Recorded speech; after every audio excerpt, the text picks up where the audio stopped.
ఇప్పుడు లిటర్గా master students ఏం చేస్తున్నారు, ఎక్స్పీరియన్స్ ఎంతో కొంత పెట్టేసి మార్కెట్ లో వేసేస్తున్నారు కదా, మొత్తం టెక్ మీద డిపెండెంట్ అయిపోయారు కదా. ఫారెన్ సినారీ ఎలా ఉందంటే అప్పులు పాలు అవ్వకుండా ఉంటే చాలు, అమ్మని వీడు ఫేక్ ఎక్స్పీరియన్స్ పెట్టాడు అని తెలిసిపోతుంది. ఆర్టిఫిషియల్ ఇంటెలిజెన్స్ మీద, మషిన్ లెర్నింగ్ మీద నేర్చుకుంటేనే ఫర్దర్ గా ఏమన్నా సక్సెస్ అవ్వగలుగుతారు.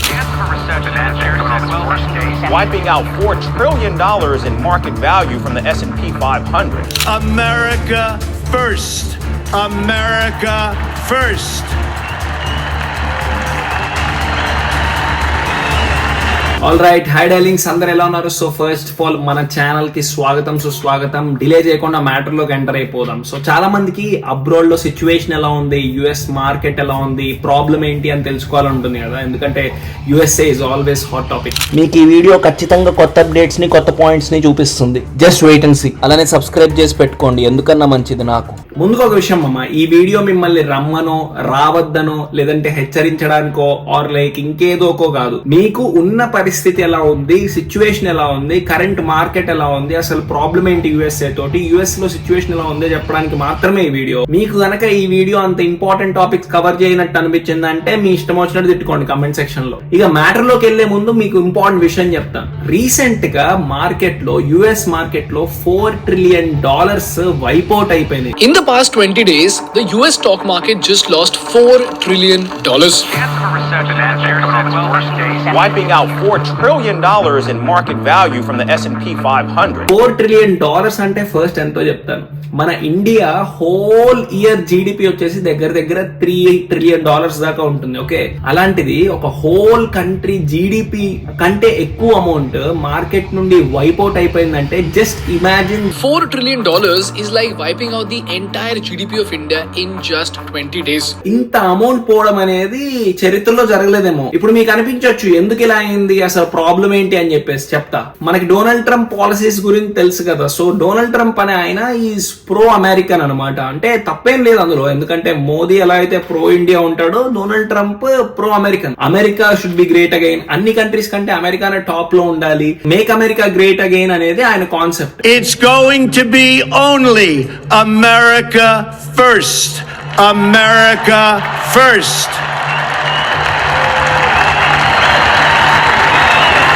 మీకు కలిగే క్వశ్చన్ నాకు అర్థమైంది. ఆ $4 trillion ఎందుకు వైపౌట్ అయినాయి అనే కదా, అది చెప్తా. ఆ $4 trillion వైపౌట్ అవడానికి కారణం Donald Trump. Every decision on trade, on taxes, on immigration, on foreign affairs will be made to benefit American workers and American families. Countries అన్నిటి మీద టారిఫ్, టాక్సెస్ పెంచేశాడు అనమాట. ఇప్పుడు నేను ఒక కంట్రీ, నేను ఒక ప్రోడక్ట్ ని తయారు చేసి దాన్ని యుఎస్ లో అమ్మితే నాకు ప్రాఫిట్ వస్తాయని చెప్పేసి యుఎస్ లో అమ్మడానికి చూస్తున్నాను అనమాట.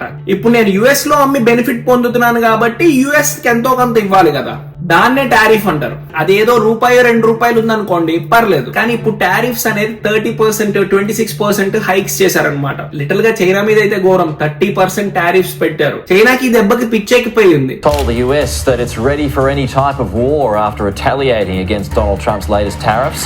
The country responded to Mr. Trump by imposing 10 to 15% tariffs on American farm products being imported into the country. ఎలాంటి స్టేట్మెంట్ ఇచ్చింది తెలుసా? మీరు యుఎస్ మాతో వార్ కి దిగాలనుకుంటే మేము రెడీయే, అది ఏ వార్ అయినా సరే, ట్రేడ్ వారే కాదు, ఏ వార్ అయినా సరే అని చెప్పేసి ఓపెన్ గా ఛాలెంజ్ విసిరింది యుఎస్ఏ మీద. టారిఫ్స్ అన్ని ఇలా ఇంక్రీజ్ చేయడం వల్ల ఇన్వెస్టర్స్ ఫారెన్ లోకి రావడానికి ఇష్టపడట్లేదు, ఇన్వెస్ట్మెంట్స్ అన్ని వెనక్కి తీసేసుకున్నారు. ఓవరాల్ గా ఇన్వెస్టర్స్ అందరికి మార్కెట్ మీద కాన్ఫిడెన్స్ పోయింది. దీని ఇంపాక్ట్ స్టాక్స్ మీద పడింది, దాని ఇంపాక్ట్ ఈ $4 trillion లాస్. మీరు ఇక్కడ అనుకోవచ్చు యుఎస్ కి ఏంటి బ్రో ప్రాఫిట్ ఈ టారిఫ్స్ చేయడం వల్ల అని చెప్పేసి. మామ సింపుల్, ఇప్పుడు నేను వేరే కంట్రీ నుంచి తెచ్చేసి ఒక ప్రోడక్ట్స్ యుఎస్ లో అమ్ముతున్నాను అనుకో, వాట్ అబౌట్ యుఎస్ ప్రోడక్ట్స్?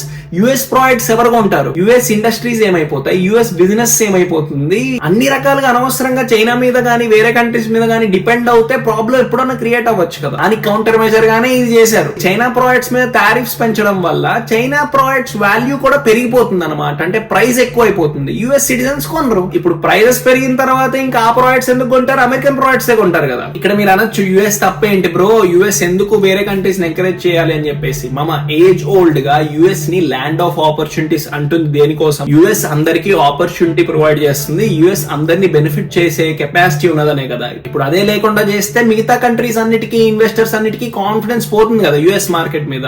దాని ఇంపాక్టే ఇది అనమాట. ఓకే, యుఎస్ ని ఒక పెద్ద పెద్ద వృక్షం లాగా చూసారనమాట. మిగతా అన్ని వచ్చేసి తలదాచుకోవచ్చు, యుఎస్ నుండి ఫ్రూట్స్ ని రీప్ చేసుకోవచ్చు అనుకున్నారు. బట్ అలా జరగకపోగా ఇప్పుడు ఆపోజిట్ గా జరుగుతుంది అనమాట. ఇప్పుడు ఏంటంటే యుఎస్ ఆ సిచ్యువేషన్ లో లేదు, మిగతా కంట్రీస్ కి బెనిఫిట్స్ ఇచ్చేంత సిచ్యువేషన్ లో యుఎస్ కూడా లేదు. ఎందుకంటే యుఎస్ కే చాలా డెట్ ఉంది మామ. మిగతా కంట్రీస్ మీద పోలిస్తే US has the biggest debt. USA కి ఉన్నంత డెట్ వేరే ఏ కంట్రీస్ కి లేదు, అంత డెట్ ఉంది యుఎస్ కి. ఇప్పుడు యుఎస్ సిటిజన్స్ అందరూ పెద్ద మనసు చేసుకొని అప్పు తీరుద్దాం అనుకుంటే ఈచ్ పర్సన్ దగ్గర $100,000 పే చేయాలి. అంటే దగ్గర 80 లక్షలు. Every US resident $100K pay చేస్తే యుఎస్ఏ అప్పు తీరిపోతుంది. ఇప్పుడు ఆ సిచ్యువేషన్ నుండి బయటకు తేయడానికి కోసమే నానా తిప్పలు పడుతున్నారు, ఈ పాలసీస్ అన్ని డిజైన్ చేస్తున్నారు అన్నమాట. ప్రెసెంట్ పాలసీ ఎలా ఉందంటే అమెరికా ఫస్ట్, అమెరికన్స్ ఫస్ట్. ఒక మీమ్ చూసాను అనమాట. Trump policy is not to make America great again అంటారు, Trump policy is to make America white again అంటారు. ఇట్స్ జస్ట్ సేయింగ్ లే కానీ అమెరికా ఫస్ట్ అనే ఇంపాక్ట్ మాత్రం చాలా గట్టిగానే ఉంది అందరి మీద. ఈ పాలసీ ఇంపాక్టే జాబ్స్ మీద కూడా చాలా కనిపిస్తుంది. అయితే మీరు ఇప్పుడు అనొచ్చు ట్రంప్ తప్ప, ట్రంప్ బ్యాడ్ పర్సన్ అంటే no, Trump is good for Americans. చాలా కంపెనీస్ సీక్రెటివ్ గా ఓన్లీ సిటిజన్స్ ని, గ్రీన్ కార్డ్ హోల్డర్స్ ని ప్రిఫర్ చేస్తుంది అనమాట.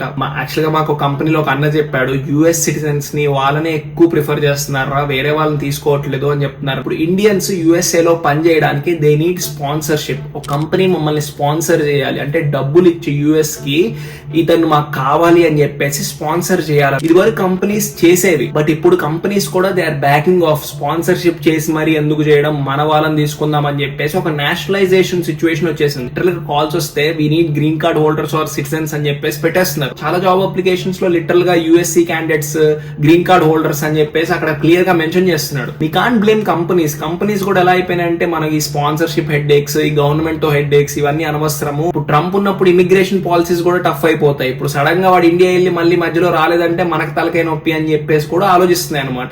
డీటెయిల్డ్ గా వెళ్తే లిటరల్ గా స్టూడెంట్స్ ని చాలా మందిని డిపోర్ట్ చేసేస్తున్నారు అనమాట. ఏమన్నా చిన్న ఇష్యూస్ ఉన్నా సరే, ఎవడన్నా యాంటీ సోషల్ పోస్ట్ చేస్తున్నా సరే, ఎవడన్నా యాంటీగా ఏమన్నా మాట్లాడుతున్నా సరే, they are been ruthless about. And topic వచ్చింది కాబట్టి చెప్తున్నాను, కెనడా లాంటి కంట్రీస్ లో ఇంకా ఘోరంగా ఉంది మామ. మిగతా కంట్రీస్ మీద పోలిస్తే డిస్క్రిమినేషన్ అమెరికాలో, యుఎస్ఏ లో చాలా తక్కువ ఉంటుంది అనమాట. మిగతా కంట్రీస్ లో డిస్క్రిమినేషన్ ఎక్కువ. యుఎస్ లో తక్కువ ఉండడానికి కారణం ఏంటంటే యుఎస్ఏ ల్యాండ్ ఆఫ్ ఇమిగ్రేషన్ మామ.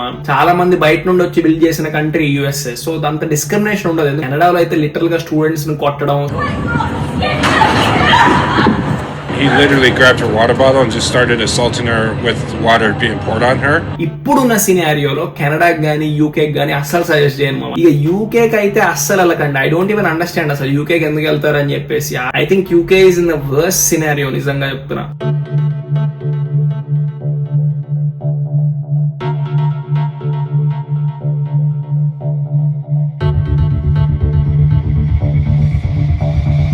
వాళ్ళ పీపుల్నే వాళ్ళు కంట్రోల్ చేసుకోలేకపోతున్నారు అండ్ డిస్క్రిమినేషన్ పీక్ లో ఉంటుంది.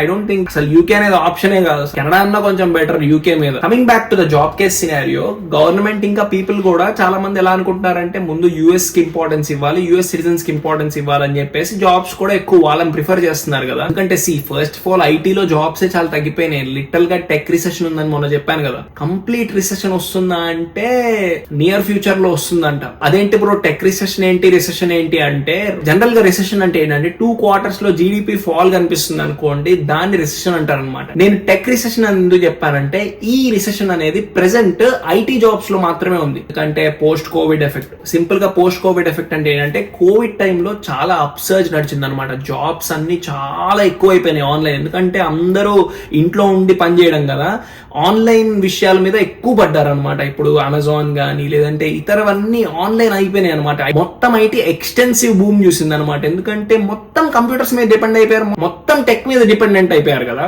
ఐటీ బూమ్ నడిచింది అనమాట. ఇప్పుడు మ్యాసివ్ ఎంప్లాయ్మెంట్ ఐటీ సెక్టర్ లో చూసారు. ఒక్కసారి కోవిడ్ అయిపోగానే వాళ్ళందరూ రిక్వైర్మెంట్ తగ్గిపోయింది, మ్యాసివ్ లే ఆఫ్స్ అయినాయి. లిటిల్ గా ఫేస్బుక్ ఓనర్ మార్క్ జకర్బర్గ్ అదే ఓపెన్ స్టేట్మెంట్ ఇచ్చారనమాట. మేము ఇలాంటిది ఎక్స్పెక్ట్ చేయలేదు, మార్కెట్ ట్రెండ్ మేము యాంటిసిపేట్ చేయలేకపోయాము, కోవిడ్ రాగానే ఎక్కువ మేము హైరింగ్ చేసాము, పోస్ట్ కోవిడ్ సినారియోలో మొత్తం మారిపోయింది, అందుకే లే ఆఫ్స్ చేయాల్సి వచ్చింది అని చెప్పేసి చెప్పాడు అనమాట. మా మళ్ళీ అనమాట కోవిడ్ టైంలో 4-5 జాబ్స్ చేసిన వాళ్ళు ఉన్నారు. కొంతమంది అయితే 6-7 జాబ్స్ చేసిన వాళ్ళు ఉన్నారు ఒక్క పర్సన్. జస్ట్ ఇమాజిన్ 5 జాబ్స్ అంటే మంత్ కి 25 lakhs వచ్చినాయి జనాలకి. కానీ ఇప్పుడు చూసారా ఒక్క జాబ్ లేని సినారియో. ఎంత ఘోరంగా ఉందంటే 10 years ఎక్స్పీరియన్స్ ఉన్న వాళ్ళకి కూడా జాబ్ లెస్ గా ఉన్న సినారియో కనిపిస్తుంది. ఆల్రెడీ 6-7 years గా జాబ్ చేసి దాని నుండి ఇల్లు కట్టుకొని ఆ ఇంటి ఈఎంఐస్ రెగ్యులర్ గా పే చేస్తూ జాబ్ పోతే ఇప్పుడు ఆ ఈఎంఐస్ ఎలా కట్టాలో తెలియక ఆ ఫ్యామిలీని ఎలా లీడ్ చేయాలో తెలియక చాలా సాడ్ సిచ్యువేషన్ లో ఉన్నారు చాలా మంది. అండ్ ఇప్పుడు వాళ్ళు మార్కెట్ లోకి వచ్చినా సరే వాళ్ళకి జెన్యూన్ ఎక్స్పీరియన్స్ ఉన్నప్పటికీ మార్కెట్ లో already fake resumes fake experience వాళ్ళు చాలా మంది ఉన్నారు కదా. సో వాళ్ళు కూడా అందులో కలిసిపోయారు. ఇప్పుడు లిటరల్ గా మాస్టర్ స్టూడెంట్స్ ఏం చేస్తున్నారు, ఎక్స్పీరియన్స్ ఎంతో కొంత పెట్టేసి మార్కెట్ లో వేసేస్తున్నారు కదా. అందరూ అదే చేసేటప్పటికి ఫేక్ రెజ్యూమ్ ఏది రియల్ రెజ్యూమ్ ఏది తెలియట్లేదు. అండ్ దీన్ని కూడా సర్పాస్ చేయడానికి కంపెనీస్ ఏం చేస్తున్నాయంట తెలుసా, లింక్డ్ ఇన్ ప్రొఫైల్స్ చెక్ చేస్తున్నాయంట. మార్కెట్ లో చాలా మంది ఫేక్ అయ్యేటప్పటికి లింక్డ్ ఇన్ లో ఏం చేస్తున్నారంటే ఎంప్లాయర్స్ అక్కడ జాయిన్ డేట్ చెక్ చేస్తున్నారంట. మన ప్రొఫైల్ మీద క్లిక్ చేస్తే లిటరల్ గా అక్కడ జాయిన్డ్ ఏ ఇయర్ ఏ డేటో తెలిసిపోతుంది. సో మన ఎక్స్పీరియన్స్ ని చూసేసి ఇది చూసేసి మ్యాచ్ చేసుకుంటారనమాట. ఓకే వీడు ఫేక్ అయితే ఫేక్ క్యాండిడేట్ అని పక్కన పడేస్తారు, లేదంటే ఫర్దర్ గా వెళ్తున్నారు. మాస్టర్ స్టూడెంట్స్ అనుకోండి, వాళ్ళ లింక్డ్ ఇన్ ప్రొఫైల్ 2023 2022 ఉంటుంది. అమ్మని వీడు ఫేక్ ఎక్స్పీరియన్స్ పెట్టారా అని తెలిసిపోతుంది. అదే రియల్ ఎక్స్పీరియన్స్ ఉన్నవాడు అనుకోండి 2005 లోనో 2004 లోనో క్రియేట్ చేసి ఉంటాడు లింక్డ్ ఇన్. సో అక్కడ చాలా మంది మాస్టర్ స్టూడెంట్స్ ఫిల్టర్ అయిపోతున్నారంట. ఇవన్నీ ఇన్సైడర్స్ లో ఇంకా చాలా ఉంటాయి, మనకు తెలియవు అంతే. అండ్ ఇంకొక మేజర్ థింగ్ ఏంటి తెలుసా లింక్స్, ఏఐ. సీరియస్ చెప్తున్నాను, the power of AI is beyond imaginable అనమాట. ట్రెండింగ్ టాపిక్ ఒకటి తీసుకొని ఏఐ ఇంపాక్ట్ చెప్తాను మీకు, ఓకేనా. రీసెంట్ గా అందరినీ పిచ్చెక్కిస్తున్న ట్రెండ్ ఏంటి, గిబ్లీ స్టైల్ ఆఫ్ ఫోటోగ్రాఫ్. మామ ఈ గిబ్లీ స్టైల్ ఆఫ్ ఫోటోగ్రాఫ్ అనేది ఒక ఆర్ట్ అనమాట. లిటరల్ గా ఇయర్స్ ఆఫ్ స్ట్రగుల్ పడి ఒక ఆర్ట్ ని తయారు చేస్తే ఏఐ సెకండ్స్ లో మిలియన్స్ ఆఫ్ ఆర్ట్ ని జనరేట్ చేస్తుంది. There is no value for art. చూసారా, 1 stroke ఆఫ్ ఏఐ ఆర్ట్ మొత్తం ఎగిరిపోయింది. మియాజాకి అని ఈ గిబ్లీ స్టైల్ యొక్క ఆర్ట్ ఫాదర్. ఈయన చాలా స్ట్రగుల్ అయ్యి హ్యాండ్స్ తో చేస్తేనే యానిమేషన్ చాలా బాగుంటుంది అని చెప్పేసి స్ట్రోక్స్ వేసుకుంటూ చేసిన స్ట్రగుల్ ని ఏఐ ఇలా చేసేస్తుంది. కొన్ని ఇయర్స్ బ్యాకే ఈయనకి ఇలాంటి చూపించారనమాట. ఇలా మనం కొంచెం ఎఫర్ట్ తక్కువ పెట్టేసి ఇలా చేయొచ్చు అంటే ఆయన చాలా వైలెంట్ గా రియాక్ట్ అయ్యారు, చాలా బాధపడ్డారు. ఇంత కష్టపడి చేస్తున్నానంటే దానికి ఒక వాల్యూ ఉంది, దానికి ఒక లైఫ్ ఉంటుంది. మనం హ్యాండ్స్ తో చేస్తే దాని కనుక మీరు ఇలా సిస్టమ్ యూస్ చేస్తే what is the point, where is life అన్నారు ఆయన. మామ మీరు ఆలోచిస్తే దీనికి పర్మిషన్ కావాలి. యాక్చువల్ గా కాపీరైట్ మెటీరియల్ కింద వస్తుంది ఇది. దీని గురించే కదా మధ్య ఒక సూసైడ్ జరిగింది.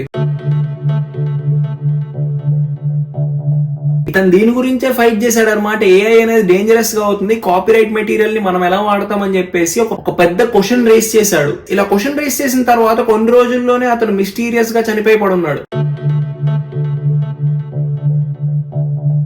మామ న్యూక్లియర్ వార్స్ కంటే ఏఐ చాలా డేంజరస్. ఇది నేను కూడా చెప్తున్నాను, గుర్తుపెట్టుకోండి. ఓకే, డేటా జాబ్స్ కానీ ప్రోగ్రామింగ్ జాబ్స్ కానీ మ్యాసివ్ స్కేల్ లో ఎరేజ్ అయిపోయినాయి. ఎన్విడియా CEO ఆల్రెడీ స్టేట్మెంట్ కూడా ఇచ్చారులే, programming is going to be ended soon అని. అలా అని మీరు ప్రోగ్రామింగ్ నేర్చుకోకండి అని కాదు. మీరు ఏఐ చదువుకోవాలంటే ఖచ్చితంగా కావాల్సింది ప్రోగ్రామింగ్. మీరు ప్రోగ్రామింగ్ చదువుకొని ఏఐ ఫంక్షనాలిటీస్, ఆర్టిఫిషియల్ ఇంటెలిజెన్స్ మీద, మషిన్ లెర్నింగ్ మీద నేర్చుకుంటేనే ఫర్దర్ గా ఏమన్నా సక్సెస్ అవ్వగలుగుతారు. ఇదేంటంటే యూత్ అందరికి ఒక రిమైండర్ లాంటిది అనమాట. You must up skill your self. ఇదివరకు లాగా రేవు రోజులు. ఇప్పుడు బీటెక్ అయిపోగానే బయటికి రాగానే జాబ్స్ వచ్చేసి ఈజీ గోయింగ్ గా వెళ్ళిపోయే కల్చర్ పోయింది. ఇలాంటి సినారియోలో ఎక్స్ట్రీమ్లీ స్కిల్ఫుల్ ఉండాలి, ఎక్స్ట్రీమ్ గా మీకు ప్యాషన్ ఉండాలన్నమాట. ఇంకా సింపుల్ గా ఇంకో సజెషన్ ఇవ్వాలంటే బిజినెసెస్ ఏమైనా ఉన్నాయంటే అవి బెస్ట్. మీరు ఎడ్యుకేషన్ కాకుండా ఏమన్నా బిజినెసెస్ చేద్దాం అనుకుంటున్నారంటే యు ఆర్ మోస్ట్ అప్రిషియేటెడ్. ఎందుకంటే ఎడ్యుకేషన్ కంటే ప్రెసెంట్ బిజినెసెస్ కే ఎక్కువ స్కోప్ ఉంది. టైం తీసుకొని ఆలోచించి మంచి డెసిషన్ తీసుకోండి, ఓకేనా. మామ సీరియస్ గా చెప్తున్నా, ఫారెన్ వస్తేనే సెటిల్మెంట్,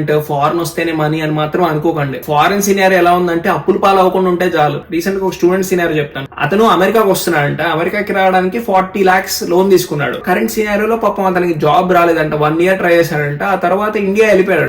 ఇండియాలో జాబ్ వచ్చింది, ఒక 75,000 తో జాబ్ వచ్చింది. ప్రాబ్లం ఏంటంటే ఆ 40 lakhs లోన్, అతనికి 75,000 జాబ్ వచ్చింది కానీ ప్రాబ్లం ఏంటంటే ఆ 40 lakhs లోన్ మంత్లీ ఆ లోన్ ఈఎంఐ దగ్గర 60,000 ఉందంట. 75,000 లో 60,000. ఇంకా మీరే ఆలోచించండి దాని ఇంపాక్ట్. అగైన్ నేను మళ్ళీ చెప్తున్నా, మిమ్మల్ని రమ్మనట్లేదు, రావద్దనట్లేదు. దర్ ఇస్ అదర్ సైడ్ కూడా మామ. చాలా మంది వచ్చేసి 1 year లో లోన్ క్లియర్ చేసిన వాళ్ళు కూడా ఉన్నారు. రెండు సైడ్స్ ఉంటాయి. బట్ ఈ వీడియో నేను ఎందుకు చెప్పాలనుకున్నా అంటే, మీరు గనక బిజినెసెస్ గానీ ఆర్ లైక్ ఇంకేదైనా ఫీల్డ్స్ లో ఇన్వెస్ట్మెంట్ చేయాలనుకుంటే గో ఫర్ ఇట్ అంటున్నా. ఎందుకంటే మామ ఐటీ మార్కెట్ అనేది కాన్స్టెంట్ గా చేంజ్ అవుతూనే ఉంది. అసలు వీఆర్ నాట్ అండర్స్టాండింగ్ ఏం జరుగుతుంది, ఏమవుతుంది అని చెప్పేసి ఇట్స్ టఫ్ టు యాంటిసిపేట్. అదే చెప్పాలనుకున్నా మీకు కూడా. So think about it. ఏదైనా మంచి డెసిషన్ తీసుకోండి, ఓకేనా. అంటున్నారు. All the best for your decisions and future ఎండేవర్స్.